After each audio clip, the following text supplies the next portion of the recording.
Everything's so blurry and everything's so fake. And everybody's empty and everything is so messed up. Preoccupied without you, I cannot live at all. My whole world surrounds you, I stumble then I fall. You could be my someone, you could be my sin. Oh fuck this song, let's get straight to 2K20. What is up, fellas? JPS delivers here. We got some gameplay 2K20 as the man from Puddle of Mud, Pile of Shit, and other groups call it. We got some 2K gameplay between, well, a pretty good Charlotte Hornets team that's actually in contention for some of the last playoff spots against us. Last time it didn't go out so well, but yeah, should be good gameplay. Pretty well edited, I'd have to say, at least compared to most of my standards, unlike that terrible shot choice right there. But yeah, last night in the NBA, we saw a one-game slate, which, just using a little bit of logic, that of course is going to set us up for one hell of a slate tonight. We got 12 games ahead of us. Should be pretty interesting. There's a lot of injury news, such as players such as Andre Drummond is out. You've got players such as, not huge news because Marvin Bagley's kind of been injured lately anyways. But you got Marvin Bagley's out, making way for quite a bit of minutes for like a Harry Giles, quite a bit of minutes for sure for like a Dwayne Dedmon. So that should be interesting because that should be a game that's pretty entertaining with just not too much of great talent. Well, I mean, it's nothing against D Rose and stuff like that, but it just seems like that's the case when Drummond's out, so you're not going to see nearly as much domination down low as you would have, let's say, if Drummond was playing, because Drummond would have just completely shit on this team. And by the way, this will be posted sometime during the games tonight, so I haven't looked at any of the scores so far. I'm recording this around 6:45 Central Time. Game started about 45 minutes ago, maybe 35 minutes because they say they start at 6 o'clock, but it's technically 6:15, 6:10, 6:15. But Sacramento against Detroit, this should be a really fast-paced game. Drummond being out is only going to add to the pace of that game. So we will be looking at possibly big games by Buddy Hield, big games by De'Aaron Fox maybe. I think either one of those two you're going to see big games from, so that should be an entertaining game for what is a 12-game slate tonight. I think D Rose is in a great spot for just the fact that Drummond's off the court. It's not like Drummond's going to be shooting a ton of shots, but it's the fact that, quite a bit of usage anyways. It just seems like Rose in that position quite a bit. But I do think that the Kings do get a win. But if the Kings are not to win tonight, I think it has a lot to do with Derrick Rose. I think Markieff Morris, he got the start tonight, so I expect Markieff to do pretty well tonight, especially just the matchup itself. The Kings are terrible at defense against forwards, so I definitely expect a good game by Markieff Morris. And you always have the possibility of Christian Wood popping a Wood and just completely destroying a slate, as they call it, for daily fantasy and stuff like that, and a team such as the Sacramento Kings. I mean, Dwayne Dedmon's going to get the start, but I don't expect, Dwayne Dedmon wanted to get traded like 2 weeks ago. Don't expect him to get that many minutes. Next game on the slate, we got OKC tonight against Orlando. It should actually be one of the more competitive games on the slate, even though I wouldn't, be too excited for the offense that's going to happen in this game. Don't expect too much. Should be really competitive, so it should be fun to watch just as an NBA fan. But just within itself, it doesn't seem like too entertaining of a game. I think if anything, if anyone's going to have a big game, there is injury news for this game. Steven Adams is out, so you could get quite a bit of Nerlens Noel and his athleticism. Could possibly be a problem for Vucevic, but at the same time, Vucevic could be a problem for Nerlens Noel. So that's really interesting. Definitely a game for when you're looking at fantasy perspective.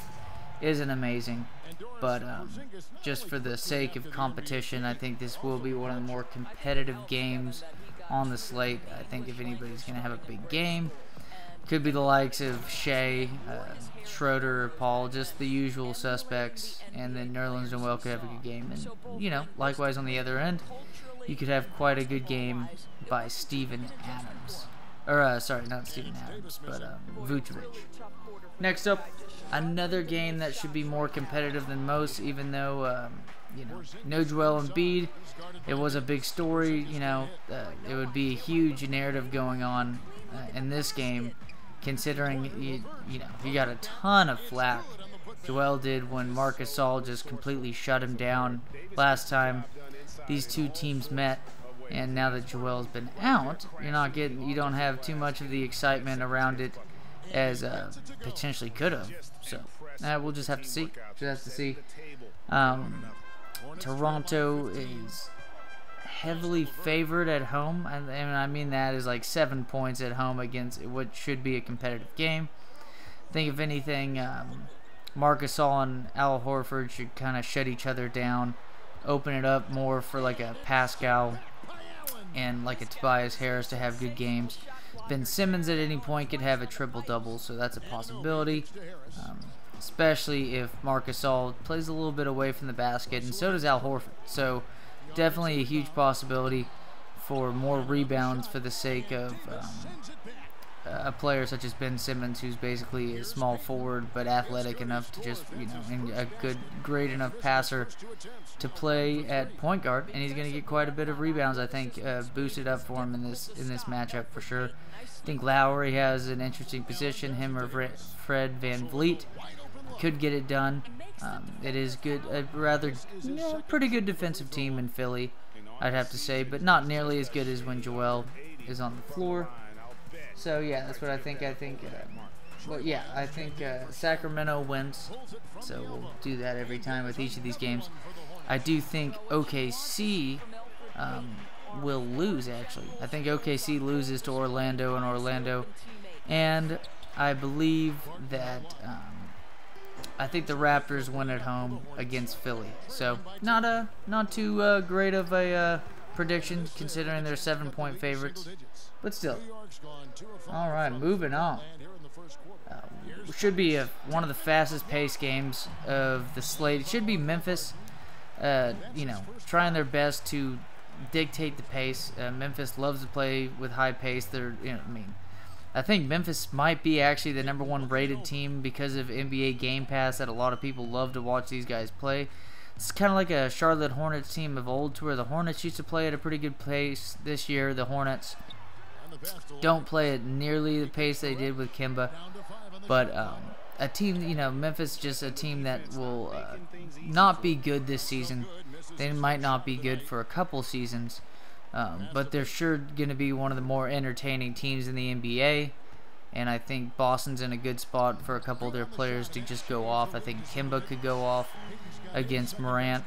Morant's not amazing at defense, and also, too, even if a team's good at defense, they play with that much pace, you could shoot 40% or 40% compared to like a big game of shooting 50%. But even with that being said, if you're, you know, putting up 5 more shots than you would in another game, you have the potential to have a better game. So that's what I feel. I think Gordon Hayward's in a great spot.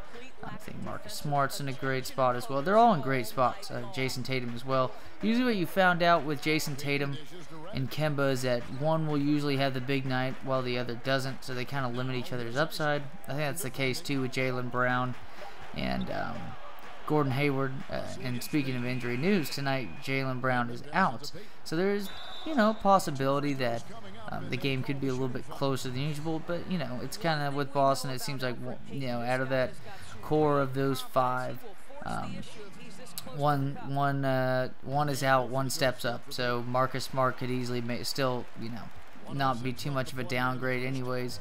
I mean, we saw what he did against Phoenix without Kemba. He just went batshit. He went nuts, dude. He went crazy. So, and especially in a matchup like this, to where you're getting quite a bit of high pace play, especially, like I said, with Memphis, it's going to be an entertaining game regardless, so Celtics fans should be entertained. Memphis fans are always entertained, even if their team isn't going to get many wins. They're just going to have really entertaining losses throughout the season. But, I mean, it's pretty easy to think that Boston's going to win that game. So, yeah, I like that. Next up, you got the Lakers against the Knicks. Anthony Davis kind of been slow lately, just dealing with, nagging injuries. I mean, that's what Anthony Davis does. I mean, unfortunately, is the case. Just got durability issues. I don't know if it's something about his body, growing really fast at some point. I mean, it happens to quite a bit of NBA players. Let's be honest. Like C.J. McCollum was tiny in high school and stuff until his sophomore, junior, senior year. That just could be a big downside for a guy like an Anthony Davis, to where his durability might be a huge issue, just like we've seen in his career, because his body's just unexpectedly grown that much at times. So it's unfortunate to see with a great talent like him, but I think if they can just try their best to alleviate some of the durability issues, I think they'll be set up for the playoffs. And there's usually a day break between games anyways, so it should be good for them, especially if they can get like a D Rose. I know D Rose is being looked at by the Sixers and the Lakers. I think D Rose fits way better with the Lakers, and the Lakers need Lakers need a guy like D Rose off the bench more than I think Philadelphia does. I know Philadelphia is kind of like a Minnesota, to where not. I don't mean talent-wise. Philadelphia's got way more talent than, besides the type of guy like Karl Anthony Towns. But Philadelphia is the type of team where they have a really tight-knit rotation. They got 5 guys that are going to dominate rotation. When Embiid's in, for sure, 5 guys that are going to dominate rotation, just like we've seen with like Tom Thibodeau's teams in Minnesota and Chicago, for that fact. But I think it's pretty easy to say the LA Lakers are going to get it done after an embarrassing loss against Boston. They're going to get it done against, just a bad Knicks team. Just a terrible Knicks team, in my opinion. Next up, Washington on the road against Miami. I think Miami should handle them quite well. But however, though, if this game is to stay close, we all know why that's the case with the guy from Washington. It's Bradley Beal. It's not the greatest of matchups for him. Jimmy Butler has been amazing on defense. I mean, Jimmy Butler has proven to be a superstar. You want to see how good Jimmy Butler is. It's the fact that the dude isn't amazing at shooting threes, and yet he's still leading a Miami team to a great record this season so far. And, him and Bam, they have a great defense in Miami. And the fact that dude can't shoot a three for the most part, just shows how talented of a basketball player and how knowledgeable he is of a basketball player. Just to be in this era and still be able to dominate, a game. I mean, the guy can get several triple-doubles, and I think that's been the case this season. And it's cool to see the emergence of Bam really taking a bigger step this season. And tonight, if the game stays close, expect Butler and Bam to destroy. And by default, anyways, if the game stays close, it's because of Bradley Beal. So. However, though, I think most likely Miami's going to handle them. Washington's not going to get much done. But if it does happen, Bradley Beal should have a slate-breaking night. So we'll just have to see. But for sure, I'm going to have Miami winning the game. Next up, speaking of big injuries, lots of people looking forward to seeing how Montrezl Harrell and Lou Williams do tonight, with Paul George already out. And now Patrick Beverley and Kawhi Leonard ruled out against an Atlanta team that also now has Trae Young out. And now people are going to see what Jeff Teague can do back in Atlanta. It's quite good timing now with Trae Young out so early since the acquisition of Mr. Teague. That it should be interesting. I mean, with Beverly, Paul George, and Kawhi off the floor, you should expect Teague to, now has a way more favorable matchup than had, a Kawhi Leonard been still active on the roster for this game, or even a Patrick Beverly. It's just that team plays way better defense than that the case, and it should be a ridiculously high-paced game, to where Atlanta's already one of the highest-paced teams in the NBA, But the fact that now you're going to have a lot of guards playing for this game, you know, Shamet's already going to play, but Lou Williams is going to start. That's a guy that, you know, and also, too, he's playing Atlanta. You could have a narrative right there to where the man's going to, he's already set up in a great matchup with Atlanta. Atlanta is a terrible team defensively anyways, and especially to a type of active guard like the likes of Lou Williams, and then Montrezl Harrell's in a great spot. I mean, even Zubac can come out of nowhere and maybe have a huge game in 20 minutes or so. It's just because Atlanta's that bad. And also, too, you know, Harrell's not the greatest on defense himself, so maybe John Collins, with the immense amount of usage he's going to get, him and Kevin Huerter could have big games as well if this game stays close. But I do think, for the most part, I expect these guys to win the game for the Clippers. But I think it will be a decently close game. Maybe it turns into a blowout in garbage time, but I think it will be a close game with some nice fantasy goodness. Fans will definitely be enjoying it, but I do think the Clippers get a win without their two main guys, George and Kawhi. Next up, an interesting game. Shouldn't be a great pace game, even though Minnesota loves to play with high pace. Chicago against Minnesota. We're getting Levine on some revenge narrative, maybe. We'll have to see, but Towns is in a great spot. Levine's in a great spot, and I know Towns finally played more than 30 minutes since coming back with the knee sprain. Well, you know, quotations knee sprain. Maybe he was dealing with a little bit of a knee problem. But, you know, I think the guy wants to get traded, or he's just demanding people to make moves, whether it's him getting traded or them acquiring a guy like a D'Lo, which hits home here with this fantasy franchise series we're doing. But I think D'Lo and Towns would be a sick pick and roll. That'd be sick. I mean, you got two guys that can make a shot on any point of the floor.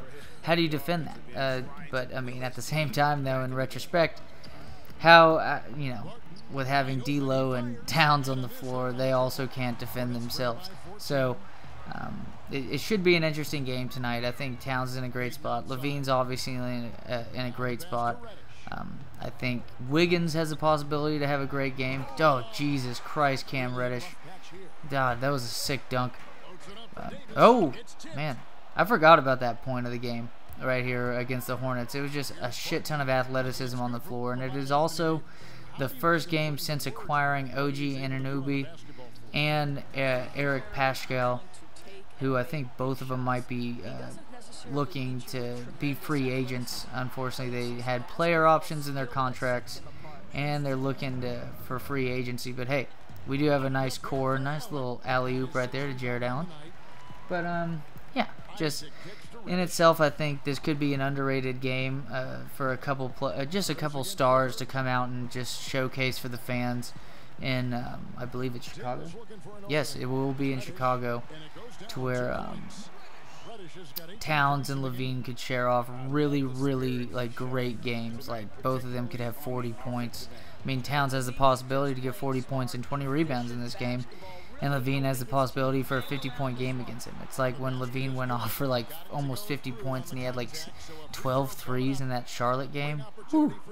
I mean, he has that possibility tonight against Minnesota, who's a terrible defensive team in their high pace. But I'm going to have to say Minnesota's going to win this one. It's just, besides Levine, it just seems like Chicago's not bringing much.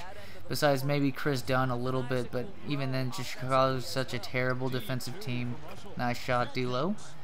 I just don't expect much for them in general. They just, I don't know. Besides Levine, they're just boring me. And Lauri Markkanen's not even. It seems like Lauri Markkanen's not. You know, he's kind of regressing compared to what he was showing last season. It just doesn't seem to. You know, I think he started off the year hot, but it just hasn't been the same. I don't know what the deal is, and especially lately, you want the guy to do really well. Especially with Wendell Carter out, you'd expect Markkanen to get more rebounds, but he just plays away from the basket, and even then, he's not shooting that many shots. It's just a ton of usage going to Levine. I don't know. It's just sad to see, because you would think, you know, you have yourself a Levine and Markkanen, that they're, you know, thinking of not on the same level as D'Lo and Towns, but two players that could have a really nice, you know, pairing together offensively. You know, they're not great at defense at all by any means, but it would be at least entertaining to watch for the NBA's sake. Alrighty, next up, I think this game's interesting. It's Houston and Denver. Houston's at home. Houston is 10-point favorites against Denver. And you already have Jamal Murray out. Michael Porter Jr. just got ruled out earlier tonight about an hour or so ago, probably an hour 15 ago. And it's just, you know, two impressive teams. Houston's way more fast-paced. And, you know, this Denver team actually still has their good defenders still. I know Jamal Murray's out. I think Harris might play, considering that Murray is out, Millsap is out, and now Michael Porter Jr. is out. I mean, you can't rely on Torrey Craig constantly, but you definitely can for defense. Torrey Craig's definitely a solid defender for this team and helps him out as a good team defense, and Jokic is quite the impressive defender. I mean, Jokic is fucking Joker, man. It's fucking Joker. I love Jokic. He's a great player. I think him and Barton are two of my favorite players in the NBA. I don't think Barton gives enough love.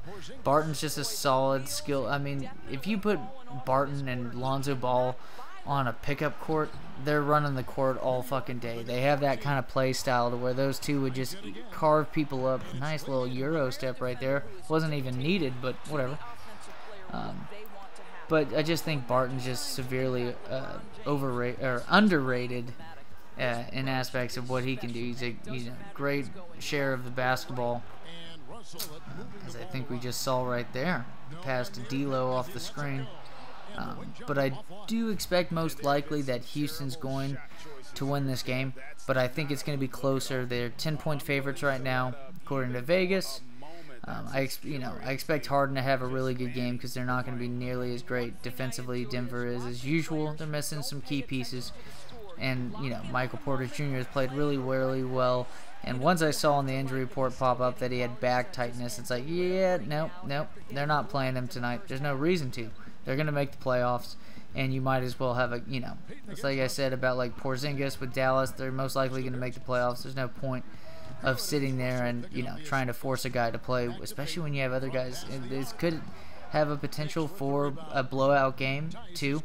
But in itself, I expect Barton to have like a pretty damn good game because it's a great matchup against Houston. Houston's not that good defensively at all. And I expect actually a really good game from James Harden. And we could see a really impressive, we could see a triple-double game by Jokic, even though Houston is a higher-paced team than Denver is, way higher-paced. And Jokic tends to not do nearly as well in higher-paced games, but they're missing Millsap. And they're missing Porter Jr. now, so I expect Jokic is going to have a ton of usage, you know, especially when you have Monty Morris subbing in for Murray, and you have Torrey Craig coming in. Torrey Craig, just more so a defensive specialist, ain't going to get it done. He'll sit in the corner on offense and maybe pop like 5 threes throughout the game. It's 3 and D wing. That's basically what his archetype is. That's all you need to know. But I do think Houston wins the game. It will be closer than you think. Phoenix hosts Indiana. I think Indiana is going to handle them pretty well. I don't think it's going to be a blowout, but I think Indiana isn't going to be scared at any point. I think you have good potential for a good game from Booker. I don't think Jeremy Lamb has an amazing defense, even though Indiana's a pretty good team defense. Turner's kind of soft sometimes against strong players. Like Drummond's always had great games against Turner. But Sabonis is another underrated player in my opinion. Just a guy that even he can get triple-doubles at times, and I think he's in a great spot. I mean, what worst matchup for him tonight is DeAndre Ayton down low. I mean, DeAndre Ayton has played really well, but, you know, Karl Anthony Towns is a superstar, and the guy can't play defense at all. So that doesn't mean that necessarily it's a hard matchup for DeAndre Ayton. Or, for Sabonis with DeAndre Ayton. So, I really just don't expect that. That was a sick block. I expect a solid game from Sabonis. Definitely a high floor game. And I expect a really good game from Brogdon. Brogdon's in a great matchup. It's Ricky Rubio or Devin Booker guarding him. That's all. That's all. And that's all you need to hear. That's all. But I do think that Indiana, they're only projected to win by, well, the line is 1.5. Of course, it's going to be a half point on any number because, you know, what's the point of betting 2? It could push more easily if that's the case. So the spread's still at 1.5. I expect Indiana to definitely win that game. Ooh, Boban with a fadeaway. Nice. Next up, we'll have, well, we'll push this game to talk about last. Utah against Golden State. This should be an easy game for Utah. Should be more of the boring game. I know you got D-Russ and them, and D-Russ can, play really well on any given night. But now that Mike Conley, he's not starting, I don't believe, but Mike Conley is a way better defender than the likes of, oh, beautiful Steele Barton. Jam it, baby. There you go. That's just the case right here. I don't expect Utah to have any trouble whatsoever. And then we'll go to Zion is going to be facing my Spurs. And I wonder how much of a minutes limit you expect to play. Because at the same time, I thought the limit was just what they've done so far with this just whole like rehabilitation process for him with Zion, is that I thought that just keeping him out for this many months is pretty much what the whole goal was to begin with. That was his limitation. I think that they're going to try to not throw him out there for 35-40 minutes. He'll eventually get there, maybe even in a week, if it looks like his body isn't hurt at all, or doesn't look like he's sore at all from anything or whatnot. I mean, the guy's getting to dunking again, which I think that guy could dunk even if he had a torn ACL at the moment. That guy's just that athletic. But I think it should be really interesting. I know people are saying a playoff push, but I don't know. We'll have to see what kind of on-ball defender he can be in the NBA, because I know he's because we talk about Jared Allen, getting blocks a ton, but Jared Allen isn't really that good of a defender. He just gets a lot of blocks. He's very athletic, but he's a soft player. So with that being said, we'll just have to see what the deal is, because I think Zion is going to be a nice defensive piece eventually for this team that's well needed, because Ingram isn't playing defense. Drew Holiday's kind of lacked at defense compared, to just what he's been in the past. And it's kind of too is that a lot of players, I think, like when people were saying that James Harden had finally gotten better at defense, that is not the case. Just because steals are a stat showing a player playing really well, just getting a decent amount of steals does not mean, he could be good at pickpocketing, but it doesn't mean that he's good enough to defend a player from making plays, being a playmaker, getting to the basket, scoring, or I just feel like that's just the case. Like a Jared Allen, like a James Harden a couple seasons ago, when James Harden was doing well with quite a bit of steals. I just don't think that's the case right now to automatically say that about Zion. But Zion has the athleticism to where I think he's going to be a problem as a stretch 4, because especially tonight scares me, because I think he could play really well against Trey Lyles, because Trey Lyles is athletic for a stretch 4, but is athletic as a stretch 4. But Trey Lyles is definitely a weak point of a defense, just like the Spurs have been bad on weak defense this season. Even though DeJounte is a great defender, DeRozan just hasn't played well defensively, which scares me about Lonzo Ball. And it definitely scares me about a potential good game by Drew Holiday. So we'll just have to see. I think Aldridge is in a great spot. I think if the game stays close, Aldridge is going to crush. I think Zion has the potential to exploit that matchup against Trey Lyles for sure. I think Drew Holiday has the potential to exploit that matchup. I think it's, I think the really interesting thing is going to see how Brandon Ingram's usage is with Zion on the floor, because usually we've seen Drew Holiday or Ingram take the reins, to where if one of them has a really big upside night and plays really, really well, the other one, just by default is lacking from it. So I think it's just going to be really interesting. New Orleans is a really high-paced team. The Spurs this season are surprisingly a very high-paced team. I think it could be one of the sneaky games that a couple of players that people might win tournaments with tonight, and daily fantasy stuff like a DraftKings. I said that really weird, like a DraftKings, FanDuel, the Draft app, which is a pretty cool app. I think it's a cool little hobby. Download the draft app. It's really cool. It's sponsored through FanDuel and stuff. So if you're not really into like the salary format stuff and whatever, this is literally like drafting. It's drafting. It's a snake draft that you and your buddies can put $1 in every night. And then, you know, let's say you have a group of 4 and you make it winner take all. The winner can take like, you know, $3, $4, because I know they have a rake on there, which is a percentage that the site takes in already. DraftKings, for instance, has like a certain percentage. I can't really tell you right off the bat what it is. But they call it rake, which would be the percentage that a site will take on top. That's why fantasy draft is becoming popular, because it's one where you can draft unlimited players at a certain position. And what I mean is that unlimited until it's limited to the player. So I think like I said, Utah is going to win tonight. I think the Spurs might be in a spot to where they lose tonight. It depends on Zion. If Zion wreaks havoc, then I do feel really scared that that the Pelicans are going to come in and steal one, because the Pelicans, I think, if they haven't played the Spurs this season, man, I'm sure I wouldn't be surprised if earlier this year, if they played, that the Pelicans won, because the Spurs have been losing some weird games to teams. And I just don't like it at all. It looks weird, and it looks even weirder that they're still in the playoff spot at number 8 during this. So I think Zion has a potential for a great debut tonight. At least show glimpses with like a double-double and get a couple blocks. But it should be really, really interesting tonight against against a Spurs team that, you know, hasn't really shown that great a defense. So we'll just have to see.